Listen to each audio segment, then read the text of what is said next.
Arsenal melawan Kairat di UCL. Skor sementara 3-1. Yang cetak gol Gyökeres, Havertz, sama Gabriel Martinelli. Terus dari Kairat tadi dapat penalti, digolin sama pemainnya Jorginho. Ya, tim full rotasi, nyaris semuanya dirotasi. Tadi di belakang kiper Kepa, bek kiri Miles Lewis Kelly, terus back tengahnya ada Mosquera sama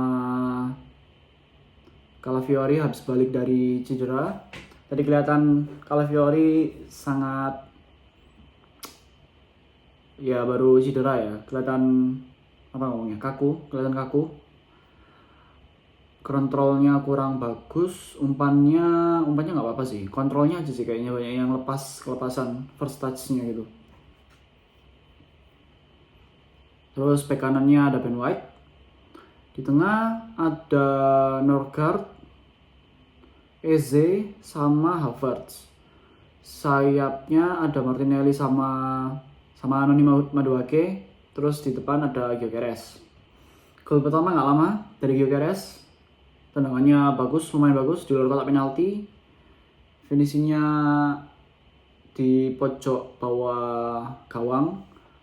Ya kalau Gyökeres sebenarnya dapat ruang itu tendangannya pasti bisa banter. Yang nggak perlu diraguin dari Gyökeres itu tendangannya pasti shotnya powerful. Tapi biasanya yang jadi pertanyaan arahnya bener apa enggak. Nah ini kebetulan arahnya bener. Terus di pojok bawah gawang, akhirnya kipernya bakal susah untuk dapetin. Terus gol keduanya yang aku suka sih sebenarnya. Kai Havertz gol dari mulai dari sayap kanan, dia pakai dummy dari Gyökeres. Terus finishingnya bagus banget, tipikal finishing winger. Masuk dari kanan, tendang pakai kaki kiri, bolanya nge-curve ke sebelah kiri gawang, terus akhirnya gol. Yang aku suka dari golnya ini, dia bisa manfaatin, ya secara nggak langsung manfaatin Gyökeres yang running ke defendernya buat ngambil bola, biar ya anggapannya mungkin aja diumpani sama Havertz, tapi enggak. Akhirnya ruang tengahnya kebuka karena defendernya ada yang ngikutin Gyökeres, terus Havertz langsung finishing. Ini entah kenapa ya, mungkin ya karena lawannya juga Kairat sih, kayak nggak seberapa bagus juga untuk defense-nya. Tapi aku nggak ada lihat Bukayo Saka pernah memanfaatin itu sih. Ya susah sih sebenarnya. Tadi soalnya Havertz juga walaupun udah diikutin sama pemain Kairat, nggak ada nempelnya sama sekali. Akhirnya ya itu tercipta ruang buat nyetak gol dari Kai Havertz. Terus gol ketiga Martinelli. Nah ini golnya diumpan sama Kai Havertz dari Trupas. Kai Havertz dapat. Ini Norgard yang bagus sih. Dia pakai back heel. Ya, secara nggak langsung pakai back heel. Umpan Trupas ke Kai Havertz sebelah kanan. Kai Havertz umpan ke tengah. Pertama Gyökeres yang dapat. Terus lepas.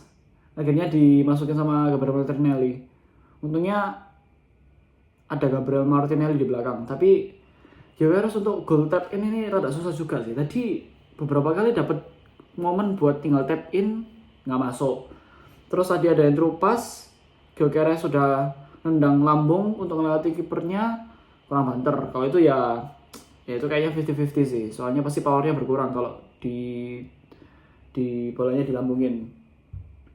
Tapi yang aku perhatiin, Gyökeres banyak itunya juga ya, banyak wasteful di depan gawang sih. Banyak chance tadi sebenarnya. Cuma kurang finishing aja sebenarnya. Bisa dapat 2 gol atau 3 gol itu malah Gyökeres tadi dari babak pertama aja. Yang kelihatan banget dari babak pertama, banyak banget umpan terupas sama banyak banget pemain yang lari ke belakang. Dari garis lini belakangnya defendernya musuh, banyak yang coba untuk lepas maju cari umpan-umpan terupas. Beberapa emang banyak yang nggak dapat, tapi beberapa yang dapat ya, contohnya kayak tadi gol ketiganya Gabriel Martinelli itu kan terupas juga itu. Ya kelihatan ada teknik yang dicoba sama pemain Arsenal, ada instruksi lah setidaknya dari Arteta untuk nyoba terupas, main terupas sepertinya. Ada beberapa kali juga yang attempt crossing dari sebelah kiri, tapi masih belum ada yang dapat. Mungkin karena Havertz sudah masuk, akhirnya ya yang bisa main bola atas akhirnya ada lah satu Havertz. Ya match yang sebenarnya nggak terlalu penting juga sih, tapi bisa buat jadi uji coba untuk permainan Arsenal yang kedepannya. Oke, baru selesai babak kedua. Skor akhir 3-2. Arsenal kebobolan di menit-menit akhir lewat gol sundulan. Arsenal sebelumnya banyak chance di babak kedua, tapi finishingnya masih kurang. Ya, istirahatin pemain inti sih sebenarnya. Soalnya substitusinya juga pemain lapis. Kayak Havertz sama Calafiori digantiin sama Nketiah sama Odegaard. Kayak Havertz emang lebih di manage untuk match fitnessnya. Setahu rada repot sih kayak Havertz ini. Soalnya nggak bisa main full, ya bisa main untuk waktu yang lama untuk sementara ini setelah recover dari injury. Ya gak tahu, Calafiori juga sama sih sebenarnya case-nya, makanya diganti sama Nketiah. Nketiah juga habis pulih dari cedera, makanya mungkin juga untuk match fitnessnya Nketiah juga. Ya banyak tadi attempt-nya untuk second half ini sebenarnya untuk terupas, ya umpan-umpan ke belakang, tapi beberapa kali dapat finishingnya kurang bagus. Tapi di match ini ya tujuannya sebenarnya sih menurutku untuk menang dulu, untuk stabilin moralnya tim setelah kekalahan kemarin, dan juga untuk istirahatin tim inti, sama untuk yaitu coba-coba strategi baru lah setidaknya. Untungnya karena kita langsung lolos ke babak 16 besar, Arsenal nggak akan main di UCL sampai akhir Februari atau enggak sampai Maret. Jadi Februari nggak ada UCL, itu cuma untuk tim yang merebutkan posisi 16 besar. Ya itu lumayan bagus sih sebenarnya, apalagi habis ini ada beberapa big match di Premier League. Di Februari tanggal 4 Arsenal lawan Chelsea di Carabao Cup semifinal. Ini menurutku penting juga buat menangin Carabao Cup kalau bisa, untuk ningkatin moral timnya aja sih. Untuk match di bulan Februari itu ada Januari sampai Februari itu ada Leeds yang tersisa. Terus di Februari kita ngelawan Chelsea tanggal 4 itu. Terus Sunderland di home, Brentford away. Terus ada FA Cup ngelawan Wigan. Terus ada North London Derby di kandangnya Spurs. Sama di tanggal 1 Maret itu ngelawan Chelsea di Premier League. Jadi sekitar 4 big match. Chelsea 2 kali, Sunderland sama Tottenham. Menangin match di bulan Februari menurutku penting, soalnya di Maret ketemu sama City di Premier League. Kalau misalnya setidaknya nggak jatuh Arsenal, nggak jatuh poin dibandingin sama City, momen idealnya ya setidaknya kalau misalnya dua tim sama-sama menang terus sampai waktu momen ketemuan itu, walaupun Arsenal kalah pun sebenarnya nggak akan kesusul untuk poinnya, karena jaraknya di atas masih 4 poin. Kalaupun ya anggapannya kesusul selisih 1 poin. Ya penting lah untuk match Februari ini sampai ke awal Maret itu Arsenal kumpulin poin sebanyak-banyaknya untuk antisipasi ngelawan City. Ya tapi ya itu big match-nya itu tadi ada 3 minimal untuk di Premier League. Ngelawan Sunderland di home, ngelawan Tottenham di away, terus ngelawan Chelsea di home. Yang di home sih aku harapnya bisa menang.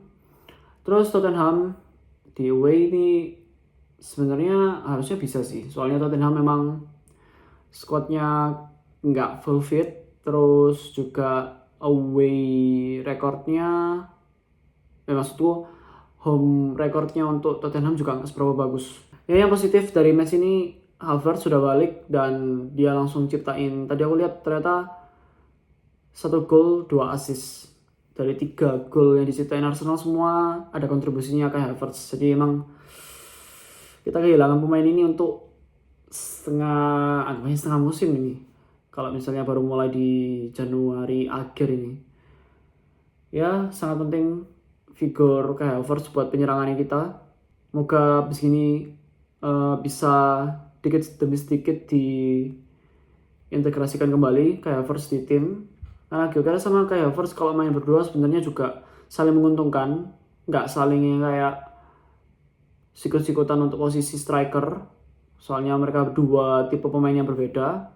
Dan moga untuk match di Leeds bisa menang biar ya mentalnya di Premier League udah lumayan jelek habis ngelawan MU.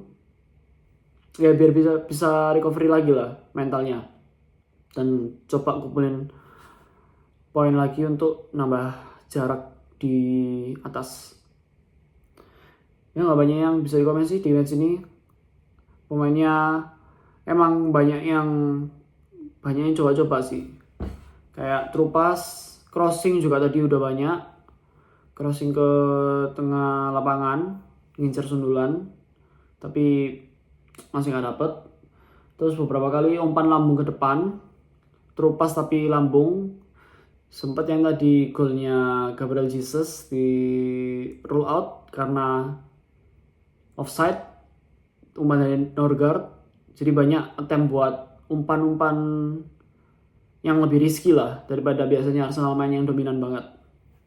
Tapi ya itu, finishingnya masih aku bilang kurang sih.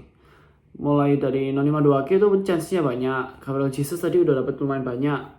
Gyökeres di first half juga udah beberapa kali chance, itu harusnya lebih dari 1 gol sih harusnya menurutku.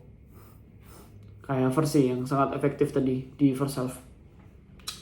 Ya kondisinya masih baik sih menurutku, tinggal pertahanin aja. Mumpung Februari ini nggak banyak match juga, harusnya bisa lebih maksimal di Premier League-nya. Nambah poin lagi. Musim ini masih lama, kita baru lewat halfway poinnya, baru setengah campaign. Masih banyak poin yang bisa dikumpulkan dan masih banyak match yang tim lawan juga pasti kewalahan sih menurutku. Oke, itu gua aja Premier League. Arsenal ngelawan Leeds.